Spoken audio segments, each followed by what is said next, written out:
a very special project of our FIU. CasaCuba is bringing together scholars, artists, policymakers, business leaders, students, the community at large, to create a leading cultural center and think tank for the discussion and study of Cuban affairs and the preservation and celebration of our Cuban heritage.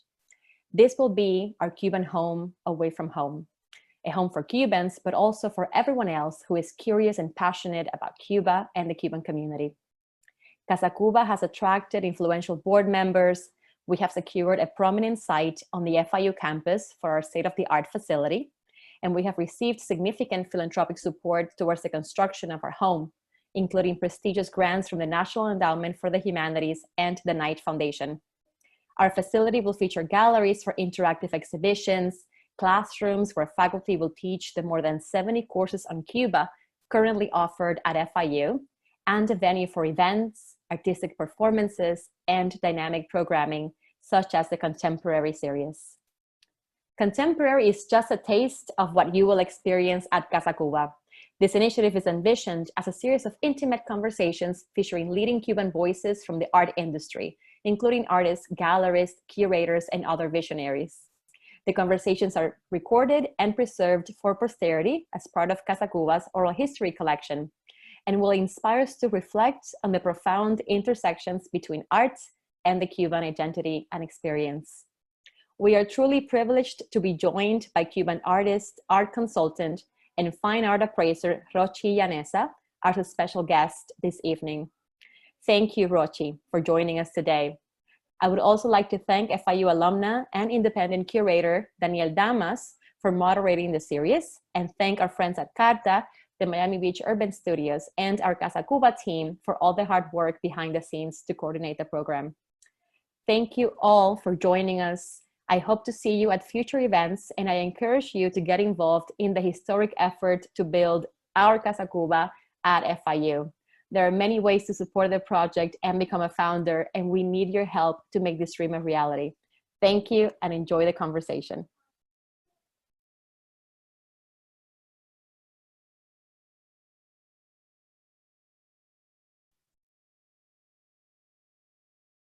Thank you so much, Maria Carla, for that introduction. As she mentioned, I am Danielle Damas. I am a creative consultant here in Miami, and I have about 6 years of experience in the art world. I'd really love, and I'm very excited to begin our second interview with CasaCuba after our inaugural event last month with David Castillo. Today, I'm very pleased to introduce our guest, Rochi Llaneza, who has 18 years of experience in the contemporary art community. Rochi was born in Cuba and later immigrated to several places, most prominently the Dominican Republic, where she earned her bachelor degree in business from the Pontific Catholic University. In 1984, she moved permanently to Miami and graduated summa cum laude from Florida International University with a visual art and art history degree with academic honors. After ending her tenure of 8 years in mid-2013 as executive director at Hardcore Art Contemporary Space in the Wynwood Arts District, Rochi is now an independent art consultant, curator, and art appraiser. Rochi was involved in the creation of organizations such as Wynwood Arts District Association, Women of Wynwood and Miami Art Dealers Association, and presently she is the chair of Art Table for the Florida chapter. So Rochi, I'm super excited and thankful for the fact that you're joining us tonight.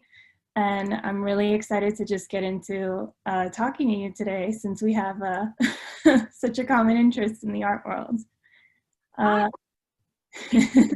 Thank you. So how are you doing with everything lately? How are you? We're good. I mean, you know, just treading on. Treading on. So I guess we can kind of go straight into it. I was curious to find out, how did you begin your journey to the art world. I know that in the Dominican Republic, you had already started, you know, your journey getting your bachelor's in business and becoming a visual artist. And I guess, how would you take us through your journey? Right. I've been thinking about this.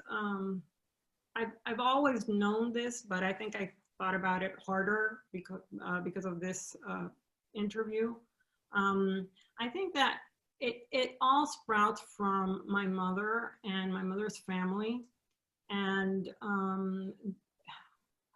she was a teacher, but her mother and her father, my maternal grandparents, they were both, my grandmother was a seamstress and my grandfather was a tailor.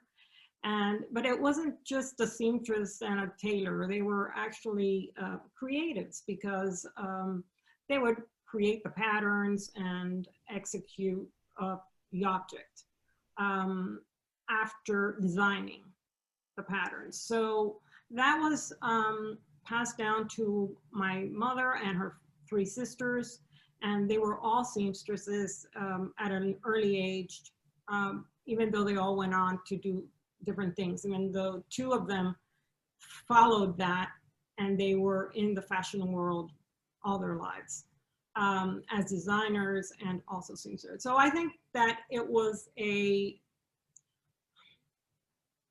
like an inherited unconscious pattern of thought that we all shared.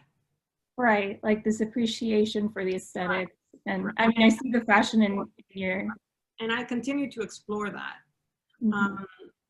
Obviously, my mom trained me also in all, you know, sewing, embroidery, etc. And I also went to, early on when we got to the Dominican Republic, I went to a school that was run by nuns. And I loved staying after school, and they would train me in embroidery and everything handmade, which is really my most, that's what I love the most. So you enjoy things that you can make with your hands. Right. We're all makers in this family. We all are makers. I have a niece that told me once, many years ago, she was, I don't know, 10. She said, why do you have to make everything? Just buy things, you know? So I said, it's not the way it goes here. Well, I understand that too. I know I grew up, my grandmother was a seamstress as well. And it was always, you know, this appreciation for making something from scratch, making something unique and something that you can't just buy in a store. So that's definitely... You can't just, well, I can say that it's that I can't just accept something the way it is. Like, I have to change it somehow. Right. Which, you know, that bleeds into everything, into cooking or anything that you make. And then I became, my passion was everything that was domestic. Mm-hmm. So I think that, and then my mom once bought me a color by number box of, I was like 7, and that was it. I was also in school, they had me make a map with gesso of the Dominican Republic, and that was a thrill. You know, toys that we would make by hand with the kids in the barrio. So all those things, I think that led up to my passion and my desire to continue the path of anything that was made by hand. And you still practice? I do, even though because of the trajectory my life took, from being an artist and being in school to being offered a job to run a gallery. Then running a gallery was just so overwhelming, and I felt that was also a calling, because I was able to help so many artists, so many local artists. So it, you know, and I had another child, blah, blah, blah. So your life just goes in another direction, but it's always there. It's always there. It's just applied to a different genre. Mm-hmm. Well, how did you find yourself, you know, moving from the visual arts into a gallery scenario? I mean, I totally understand in terms of like the overwhelming feeling of working for a gallery, but how did you transition from that? Was it to connect with artists? I know that you mentioned helping them was a major thing that you took away from it, but did you always expect to do that? No. No, I was asked to show at a gallery that was going to open in Wynwood in 2004, 2005. And from there, I got offered a job because I was helping them with translations and stuff. And I got offered the job and I took it. I thought it was a great opportunity. And, you know, I mixed both things, my business degree with my fine arts degree. So it was the perfect soup, yeah, I would say. And that's how I transitioned into that world. It was in the beginning of Wynwood. So it was a very interesting stage of that, you know, in Miami for the art world. And I thought it was, I didn't realize, I don't think any of us realized what was going on while it was going on until it happened. So being there at that time and being able to expose and give, like I said, opportunities to so many local artists that I knew and I knew could be at that level. It was actually a blessing. And I mean, you're saying you guys were there in 2004, so that really is the beginning of Wynwood.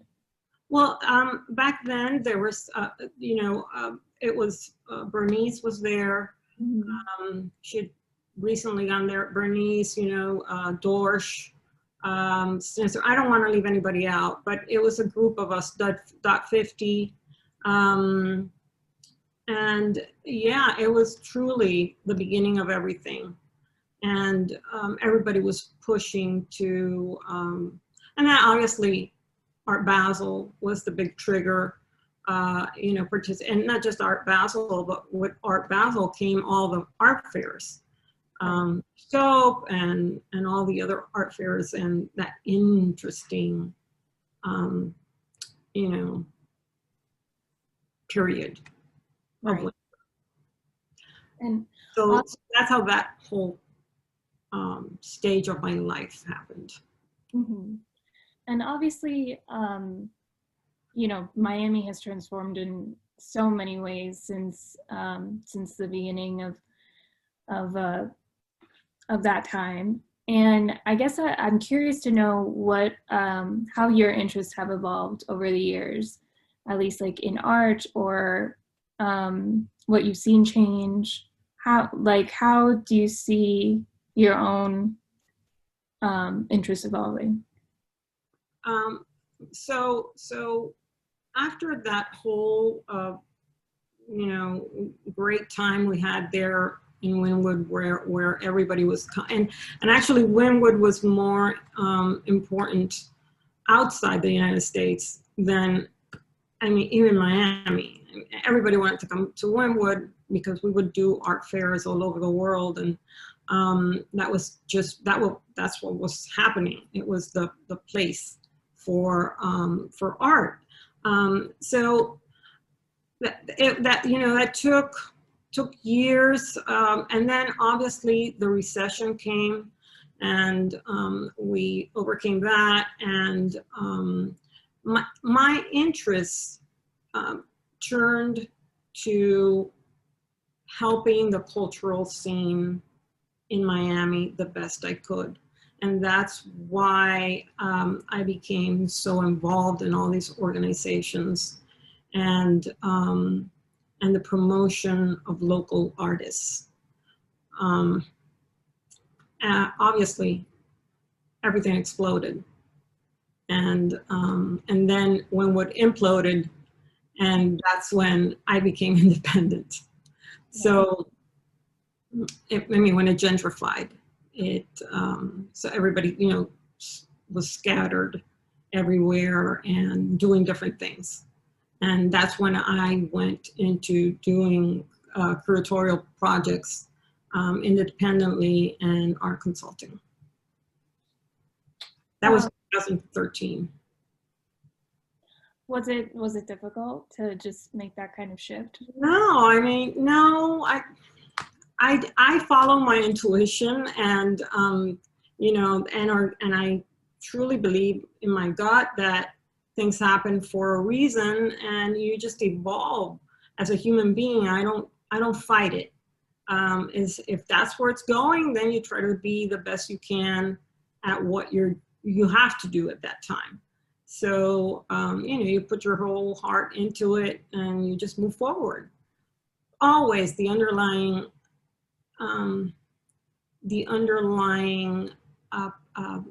idea or mission, it was to bring light to the Miami art community. And it still is. And I mean, since you've seen all of these changes throughout the years, how do you see, maybe in this kind of uncertain time, right, with COVID and the pandemic and all kinds of issues happening right now, how do you see the importance of witnessing or collecting art in a time like this? I've seen artists change completely. Like they've been so creative. I've been sitting on all these calls, and people, they're just doing so many things.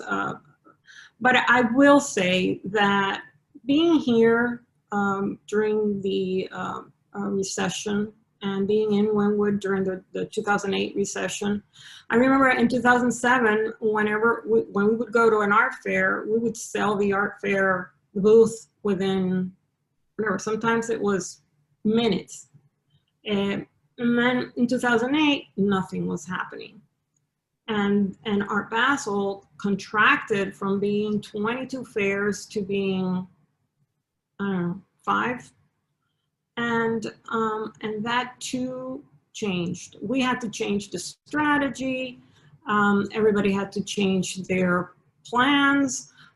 We continued going to art fairs because what we did was we thought that the art fair would be a networking event more than, we didn't go with the idea that we were going to be selling anything, because we knew we weren't. Even though, we would sell a piece here and there, but not as we did before the recession. So you just adapt, and I'm sure we're going to adapt. We're going to come out transformed, because that's what happened after the recession. We were better after the recession. So if I look at it historically and with a positive outlook, which I always have, I'm sure it's going to be better. And everybody, and creatives always come out better from tragedy, from stress, from financial situations, and we just adjust. I mean, I do agree we have to adjust. I guess I'm curious, thinking back to the recession, there were adjustments you got, like, you remembered having to make changes that had to be made. So maybe not 22 fairs, but 5 fairs were happening. What do you feel were like the most effective changes that you saw? Was it like the community working together? Because personally, I feel the way that the creatives or how we will be adjusting as a society in the art world now would be from collaborating and changing in that sense, like coming together. But I'm interested to know if that's what happened before or if that was something that was No, well, I can speak to what happened during that recession, that time of the recession. Things changed in a way that, for example, we knew that in the market we were in, we weren't going to be able to sell a $15,000 or a $20,000 piece because that was not that's not where the market was going. But if we would show, you know, a work from 1,000 to 5,000, that was like the sweet spot. So that's what we did, and artists began to produce work that adjusted to but artists are never going to stop producing work. right. It is a compulsion. It's never going to stop. And like I said, they will adjust, and they will change strategy. They will change material. I don't know, but it's going to be okay. I do think that because I've seen, I've talked to friends that are working on projects that are, for example, they're thinking of doing more structural work, like sculptural work or installations for outside, and having curatorial projects that have to do with you know, landscaping and parks, etc., where people can be outside and look at the work. Drive-bys. I've heard it all, and just things that weren't happening before. I think it's begin to happen. right. I think it's interesting. Well, like you said, creatives will never stop creating. Oh. And I think it's interesting that I've heard that as well. I've heard a lot of artists that are looking to go outside. They're looking to produce work that could be enjoyed outside. And it's a reflection of what's been going on, where we're yearning to go outside, you know, take a walk, meditate, be present. And it's kind of a reminder. And I always believe that creatives are necessary in like the larger social adjustments that happen in the world. So it's like creatives are able to make sense of things for people that for systems that no longer work. Absolutely. Yeah. They transform what was there, and they make it contemporary, if we want to use the word, the title of this, Yeah. of this talk. And contemporary, what I mean by that is that they will transform even ideas. The idea of a closed-in museum will change. You know, 4 walls, the white cube, all that has changed. We've been doing all these affairs that are virtual. We've been having gallery shows of virtual.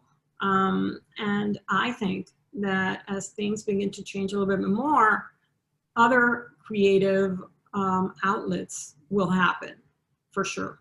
I know that for sure, because I know that people are planning. And it'll happen. I'm very, I think that I'm excited. I'm excited to see what comes out of this. I'm excited too. I really do believe that that artists and creatives and the art world will bounce back. It's just it's necessary. Although, you know. Yeah, I know, but I know people are struggling, and there's a lot of I feel very bad for a lot of artists that are really having a hard time. But as as I said before, I have a friend. I can't disclose who she is but she has a great idea that is a totally new concept on how to show and sell art. And when it comes out, it's going to be very exciting. I can't talk about it, but that's just one of many ideas that have come out of the pandemic. And I know that more is going to happen, and it's going to change everything. Right. Better. Do you have any curatorial projects that you'd like to share, or?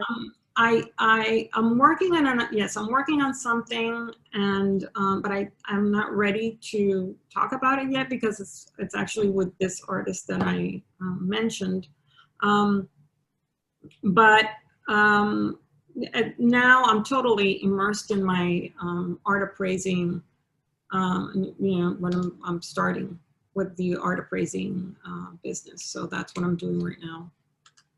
So what led you into art appraising? I had been appraising art for people for free, like verbal appraisals. People would call me and they would ask me to do, how much is this worth? I need it for what, this or that, the other.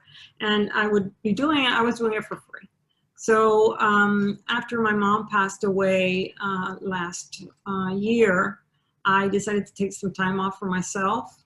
And I started the courses that give you accreditation to do appraisals for the IRS, insurance companies, attorneys, blah, blah, blah.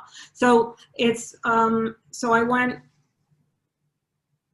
got that done, and I just recently finished, and I'm ready to start that new project. That new project. I mean, how do you see the difference since like the accreditation versus like doing it before? Well, you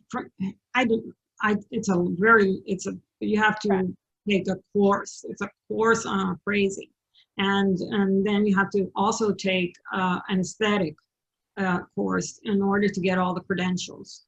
And so, yeah, you learn it. If your background is not antiques, or if your background is in art, so then you learn how to appraise art. You have to stay current with all your credentials, and that's how you are able to work for, like I said, the IRS or attorneys and insurance companies. You can't do it unless you have those credentials. You have to belong to an association of art appraisals, and they are the ones that give you the credentials. Okay, so it's just more of a legitimized, like, well. Yes, you have to be credited. Yeah. Okay. Accreditation, yes. Okay. And I guess, like, would you consider that your next step, or is there another? Okay, I'm exile. I am a Cuban exile. I have no idea where I'm going to be, but what I can tell you, and who would have told us we were going to be here, right? All right. So my next step is just following my intuition and just diving into what life throws at me. But I always trust that what happens is for the best, and I just take it on. So I would hate to say that, I'm going to do this and that. It's such a, I don't even know how to describe this year and what's coming up. We don't know when the vaccine is going to, we don't know, it's an election year, but there's so many question marks that I wouldn't dare tell you this is what's next. I have a lot of things that I'm working on, but there's no way. There's no way. Right, it's one step at a time. Yes. Yeah, I understand that. I definitely am living by that. We all are. We all Yeah. are. Even though we can go to the supermarket. Right. You know? Oh, Yeah. No. Yeah. Well, Rochi, I met you through Art Table, and I'd really like for anyone that's joining that doesn't know what Art Table's about, I'd really love for them to get a better understanding of that. And then, I mean, what, you know, I know you like to help artists and you wanted to bring people together. So I understand like why you would be attracted to an organization like it, but I guess if you want to talk about the organization and what fuels that passion as well, I'd love for you to. I knew of Art Table because I hosted an event for them at the gallery I was running. Can't remember the year, 2010 maybe, or yeah. And then after, you know, gentrification of Wynwood and the gallery closed, I was approached by Alette Simmons Jimenez. She was the chair for the Florida chapter at the time. And because I had a little more flexibility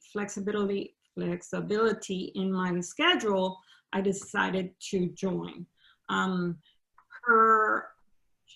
She had me sign up, and immediately I was asked to be in the executive committee. So I became a member and a member of the executive committee immediately.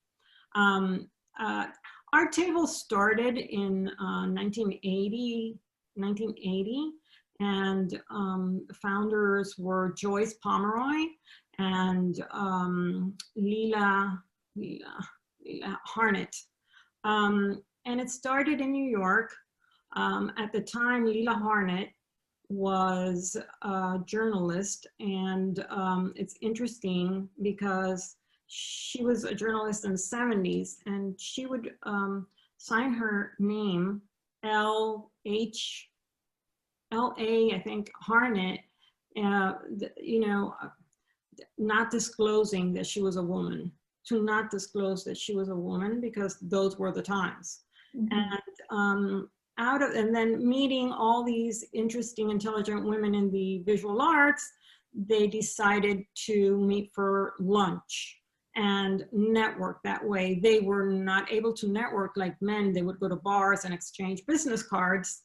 So they would do it over lunch, and then they were doing it over dinner in people's homes, and that hence Art Table.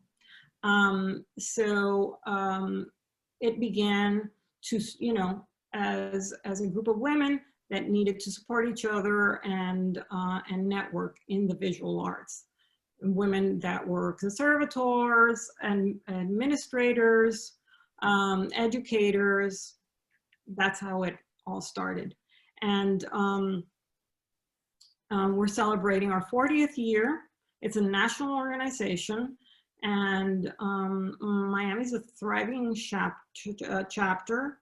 And we have, one of the things that I think that's really interesting, they have a fellowship. National has a fellowship, and they support emerging professional women in the visual arts that are from minorities, and they give them internships. I think it's 33% Afro-American, 30% Latinas, and like the rest is Asian and mixed. And they position them in museums and other institutions. And from there, it's, you know, it's a springboard to a job. And to insert them, you know, so that these places become more diverse.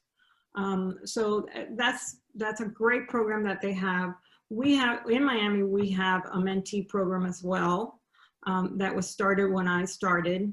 And because I decided that, you know, we want to I didn't even know New York had that fellowship, but I thought it would be interesting because I see all these young girls, you know, coming out of university and not knowing or not knowing the ropes, like like the actual hands-on what happens at a gallery or you know, if their interest is a museum, we place them with with one of our members, heads of museums, educators, etc.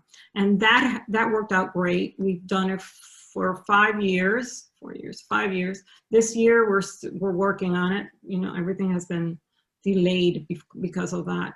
But if anybody has an interest, you know, we can send them the information, and if they want to become members, you have to have experience in the visual arts, have at least 5 years involvement somehow, and happy to have everybody from Florida. I mean, I think it's a really wonderful program, especially how you talk about the mentorship for young women, because I do agree, like there maybe even for most visual artists or visual art students, men and women, they don't necessarily teach you how the actual business in art world function. So it's really a beautiful organization that's like that's very helpful to women, and especially women that are looking to be, you know, helping each other.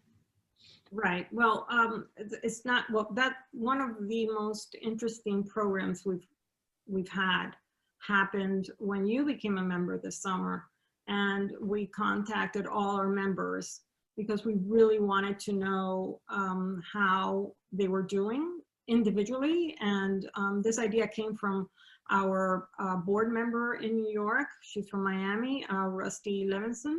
And so we contacted every member, we reached out to them, we asked them how they were doing and how they were fending this pandemic. And, you know, and so then we had a big Zoom call, and everybody was able to express. We saw each other's faces, and I think that was more than enough. Just seeing us all there was pretty amazing. It was, yeah. So I'd like to ask anyone if they'd like to ask Rochi any questions. I know we do have a comment from Becky Franco for you, Rochi. I know, Rochi, when I first moved from New York 8 years ago, it's wonderful to hear how her art career started and its twists and turns. So proud of how she has independently created her niche in the Miami art scene. That's a very sweet comment. Thank you, Becky. Becky was also a member of our table. Oh yeah, that's great. Yes, and she doesn't live in Miami. I think she lives in Fort Lauderdale, or it's Hollywood. So, but she would come to our events, and she still does. So, very happy to hear from her. I have another question from the audience. What is your advice for students with the desire to work with art and for recent grads? Would that be in the art field as an artist, or administrative, or are they specific? They didn't specify, but let's say an artist. Just I always tell artists that if they stick to it long enough, they will be fine. If you stick to your craft and you trust yourself creatively, eventually you will get to where you want to get. And a gallery or an art dealer or somebody will see you, a museum, but you have to stick to it long enough so that people know you are committed, and that's where your value is. That your value is your consistent presence in your studio and in your art. And that's how I think it works. That's my view on that. Yeah, I would even add to that, saying to, specifying on something you really said, trusting yourself and trusting your artwork. I think staying true to what you believe and your process and what you want to create is also important, and not letting too many outside influences. Right. Well, that's the thing that you can't do. Like, you cannot start making art that suits somebody else. It has to be your own thing and trust it. Okay, we have one more question from Rustin Levinson. If anyone, oh well, it's not a question, but if anyone would like to join our table, she can help them. And I think, yeah, she will speed you through. Yeah. We can provide the email to anyone who's interested. Yes, yes. The other thing I wanted to add to, I know if that person that asked, if it has to do with, being positioned in museum, or the artist that was interested in working in just following that path, I know it's not a good time, but I do think that other things will open up. Alternative jobs that are not directly, there's not the traditional art job. I think that because I know for sure, one thing that I wanted to touch on, and this is why I'm saying this, I spoke with Omar Lopez-Chahut this morning, because I wanted to bring some insight on what's going on with Untitled, which is one of the fairs that we have down here during Art Basel, and Miami Art Week, let's call it. He was saying that they are working on a hybrid VR and viewing rooms for Miami Art Week, and they're not gonna be in person. It's still gonna be virtual. And they actually doubled the amount of galleries they had for the summer fair. So it's looking, I think that's a positive thing. And he was also saying that, and I could quote him on this, he's working on a curatorial project in like him as a curator, and it's going to be a pop-up during that art week also in Miami. So like I said, a lot of things are happening that are not the traditional, not what we were used to, but I'm sure there's going to be a lot happening that week, even though Basel is not going to be here. We're still going to have some kind of Miami Art Week during that Basel week for us. I would also say that since it's not traditional, it is a great time to just really go after any idea you've been thinking about. Like, if there's a project you thought, oh, maybe this person wouldn't be interested, or maybe this isn't really pertinent to what people have been doing lately, I think it's a really good time to just work out those projects, because people are interested in something new and exciting and different, and anything that will really, talk to people that are struggling right now. Right. And it's going to be different than anything that has been in the past, but it's still a good time to create. It's always a good time to create. And let me just say that even though I know there's a lot of people struggling in the art world, there's also been a huge interest in people buying art because they are in their homes now more. So, for example, I have 2 clients, and they are very young, friends of my kids, and because they want to invest, start putting money in art because they're home and they're working from home, and they want to see their space look, they want to be looking at something that's interesting to them. So they're interested in learning, they're interested in buying, and just like them, I'm sure, and I know from other friends, you know, they've been doing pretty well as well. So it's not all gloomy. Right, exactly. Well, if anyone has any remaining questions, I'm going to invite everyone to unmute themselves and give a last hello or goodbye to Rochi and a round of applause because she's been such a wonderful guest today. Thank you.